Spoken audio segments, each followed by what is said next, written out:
welcome to game number 2. We are currently in the semifinals. I'm Rifkin, casting today with my good buddy and pal, the Protoss player Blisk. Yo. And here we are in Alter Zim, game number 2, currently leading the series 1-0, playing for Millennium. It's the purple Terran player in the upper left corner of the map, DieStar. And in the bottom left hand, we have the red Zerg, Samsung Galaxy Armani. Yeah, we talked a little bit about this earlier, guys. SSG K, the K stands for Khan. That was the original name of the team, and I think a lot of the players have just gotten used to it. And they don't want to call it something else. I believe it is officially actually called Samsung Galaxy, though, as of about 4 something months ago. Either way, doesn't really matter, because all that matters are the players at hand, and that is, of course, Armani used to be known as Burning for those who are like, who's the Zerg player on Samsung, so you may have actually seen or heard of this guy in the past, but not a bad player by any means. Unfortunately, game 1 just didn't go his way, and whether it was the early engagements that snowballed out of control, or whether it was just the weird Hellbat composition, one way or another, I don't think we're going to see quite the same game here. I've seen some really fun matches. One of my favorite ones actually in recent times, I cast was Select versus Zerg Zing Zing. We had a show match go on Alter Zim, and it was a map that went on for about 40 minutes, TVZ, and not a single swarm host or siege tank was made. It was all just bio and lings and banlings and mutalisks just trading out like non-stop for 40 minutes. It was so fun to watch. And those are honestly my favorite kinds of StarCraft too. Yeah. DieStar playing this a little bit greedy, by the way, but of course, because you can get away with it. Yeah, on this kind of, it's like, you have a really small ramp leading up to 2 bases, so you can always get your command center first. Yeah, this is literally the only map in the entire pool right now that has such a secure natural base. Yeah. You will not have an easier time defending any other natural base on any other map. Like, I want to see like a similar construction, except on a much smaller map. Like something like Yonsu, but with this kind of 2 base, like a really small ramp. So it creates a much more fast-paced game, I guess. Like you get a really quick 2 base economy, but much quicker aggression compared to such large map, and like people would tend to go for macro games. Yeah, this is actually the largest map in the pool, guys. For context, like your average map has between 8 and 10 bases on it. This has 20. So I mean, yeah. There you go. If nothing else, like if just looking at the map doesn't do that for you, that should really fill you in. Even Whirlwind compared to this is like a pickle. Yeah, I think Zombie Grub was telling me too a little while ago. I couldn't believe it. Like Blizzard officially classifies a map like Frost as a medium map. So think about that for a second too, guys. I mean, size-wise, Alter Zim is freaking massive. Now, what that actually does do is create 2 both good and bad things for Zerg players. One, it makes creep spread incredibly more important. You have so much more ground that you must cover. Also, it makes it a lot harder to get that creep spread up because you need so much more creep tumors. So it's a bit of a good cop, or good thing and a bad thing at the same time. I don't know why I said good cop, bad cop. But it's a good thing and a bad thing. I've never seen a player really get past the halfway point in this map with creep, though. It is so difficult to get that spread, but again, so essential. Now, we saw DieStar completely skip past the Reaper this time. Of course, when you go for the earlier command center, you don't typically try and go for the Reaper. Combined with the fact that you're not going to get a lot done with it, I would really, really like to see him follow up with Hellion Banshee. But and you actually even see DieStar going for 3rd command center right here. So it's not going to be the Hellion Banshee QQ. Yeah, I guess. But yeah, the fact that he's not going for a Starboard straight after is also one of the pointers. And going for Hellions on this map still good, but you can't really harass much if he because again 2 queens can hold the ramp. One small ramp. So, and it's really easy to spine that ramp up as well. Like have 1 spine crawler blocking the ramp and the entrance of his 3rd. Well, the thing too, though, is you gotta keep in mind, while you can easily fortify this, that still leaves this 3rd very open, very exposed. There's a lot of areas the Hellions can get in from. And the biggest thing too is like keeping that creep spread to a bare minimum. First blood. I think the SCV died before that, but we're gonna pretend that was first blood, guys. That's why. Yeah, that's actually one of the reasons why this map is actually a good one, because even though you have a really secure natural, your 3rd base has this wide open area, so it goes well into mid-game aggressions. Yeah. I was having a hard time finding my words there. That's all good, man. The word I was looking for was bodes. It bodes well, but yeah, whatever. Look at Blisk reaching into his thesaurus over here. Yeah. When you cast, you gotta bring out that old dictionary, you know? Now, taking the third base earlier for a Terran player, it's the same problem posed for the Zerg, where it's, again, a very exposed place. You're not going to be walling this off anytime soon. You kind of actually, like, you can put 2 planters, I guess, if you really want a quick wall off, but I mean, it takes so many depots and bunkers. What you're really going to rely on instead is just having your army out to defend against this, or to defend the base itself. A little bit worried there. That almost let DieStar up the ramp. If Armani had let that happen, that could have been quite devastating, honestly. And DieStar doing a really good job denying creep there. He's denied like 3 creep tumors, the fresh ones which were just laid down by the queen here. And that's always good, because the less time, like the more time the Zerg needs to spread creep out, gives more time for the Terran to put on aggression.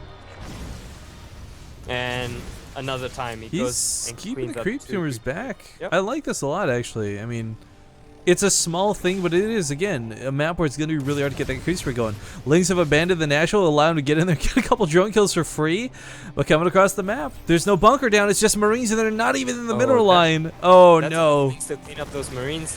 And right here, he goes for that surround. DieStar's going to lose his third base. Oh, man. Oh, the thing is, he's going to lose so many mules. He's going to lose 3 mules. That's like... That's 500, 750, about 750. Yeah, somewhere in that region. Yeah. It should be easy math, but as we've learned in the past, like, math is never easy on stream. What's 2 plus 2? Oh, it's clearly 5. Like, but we got the centrifugal hooks coming out at a much better timing for Armani this time. He's a lot more comfortably on 3 bases too. I mean, the Hellions, they poked in a little bit, but they didn't get a lot done. That being said, though... Oh, he's going for the pneumatized carapace, and this always helps the Overlord to get information much quicker, and especially on this huge map, he needs to spread those Overlords out as quick as they can and to many positions, so he can scout for drops and hidden bases, and so on and so forth. Well, not only that, but it's actually, it's the difference of an Overlord getting into scout and getting out alive versus being suicided in for information. Also, it can aid in spreading creep too. So there's so many things. Really interesting wall-offs coming here out of DieStar. Walling up behind the bushes, just one side of this. Yeah, exactly. But that's a lot of banelings coming in. This push from DieStar is so limited on what it can do. Yeah, and Armani already has the units that he needs to fend this off. He even has the centrifugal hooks ready compared to the last game where he kind of missed out on it. Like he got last really, game really late. He went for his 2-2 before the centrifugal hooks, which is a big part of why he didn't have the gas for it. But this time I think it's a little bit better the way he's chosen to. And DieStar sees this, so he decides not to engage. Probably might want to try to deny the 4th here or kill off the 4th. And you can see how far Armani already spread his creep here. And that's like, without that Hellion harass early game, imagine how far that would have been spread. Already, yeah. Right now, yeah. Taking the fight off of creep, though, this is going to clean up a lot of these lings, but the Banley's still going to get connects on, unfortunately, the Marauders? With the Hellions going down, I don't know. He's going to be able to clean up the lings, but the Mutalisks are unfortunately going to live through this, and if a Mutalisk lives with even 1 health, it might as well be full. It's going to heal up so quickly. Yeah. Oh, the Banelings. Those medevacs. All right, well, so he's going for Hellbats again this time, a lot earlier too. So I think game 1, like his go-to was I want to use Widow Mines, but unfortunately, after realizing they weren't going to work, swapped in Hellbats. This time, not even wasting time with the Widow Mines, going straight to Hellbats, get the blue flame out much quicker. Yep. And looks like Armani's just gonna be constantly defending here. I was actually thinking he might want to go for aggression right now, but with the amount of pressure DieStar is putting up, he might as well just be defending. And oh, the Baneling's getting good, decent connects, but so many Hellions just soaking that up. Yeah, the Hellbats again, they don't even need the blue flame to really just do, like, their purpose here is they've got like 3 times the health pool almost of a Marine. Not quite, but almost, so yeah. it's... And look, Armani even wants to target those Hellbats down with his Mutalisks. denying some of that reinforcement. God. And DieStar's in the fourth here, trying to clean up some of those drones. But Marines on the wrong side of the Hellbats. Yeah, and yeah, Armani does manage to clean that up. And with each hold, I mean, Armani is just slowly gonna inch forward. If he keeps losing medevacs, if DieStar keeps losing medevacs, Armani's just gonna inch ahead every time he puts on aggression. Yeah, now it's weird to consider, guys, but you look at the resources lost and it's pretty even. That actually kind of puts Armani a little bit ahead. Because if a Zerg player does it right, they're still going to come out resources behind due to sacrificing banelings. Medevacs? Oh, just so close to getting spotted by those Mutalisks.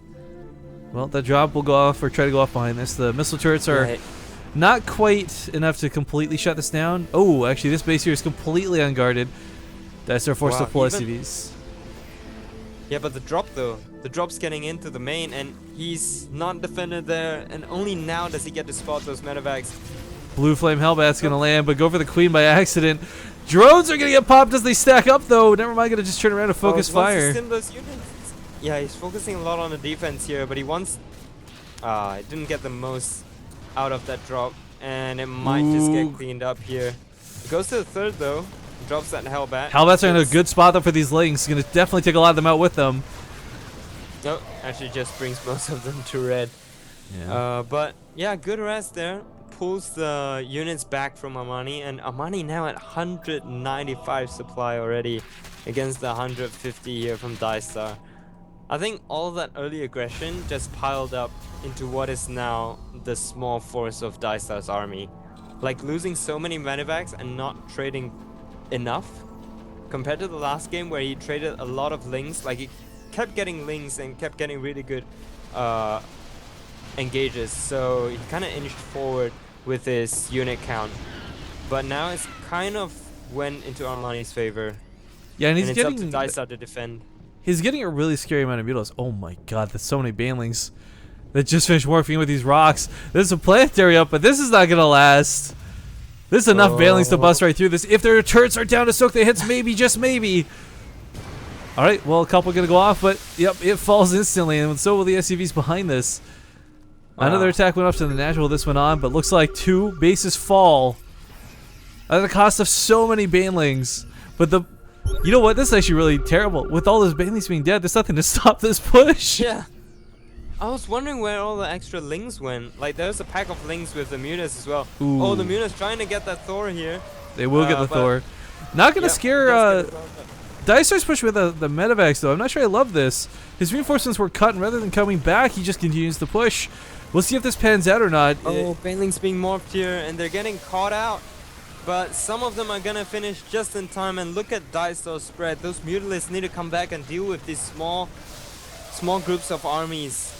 But they're still at the middle of the map. They're just picking up reinforcements right now. And he's trying to deal with it with just Ling and Baneling reinforcements. The fourth is definitely going to go down, though. Yeah, there's no medevacs to help cover this either for DieStar, so it's actually pretty scary for him, too, to be this far exposed. But while this is going on, guys, a quick thing to say. I see a lot of people still complaining about lag in Twitch chat. There's literally nothing we can do because there's no drop frames coming from my end. So click the wrench under the stream and just report video stutter and hope that enough people do it that Twitch does something about it.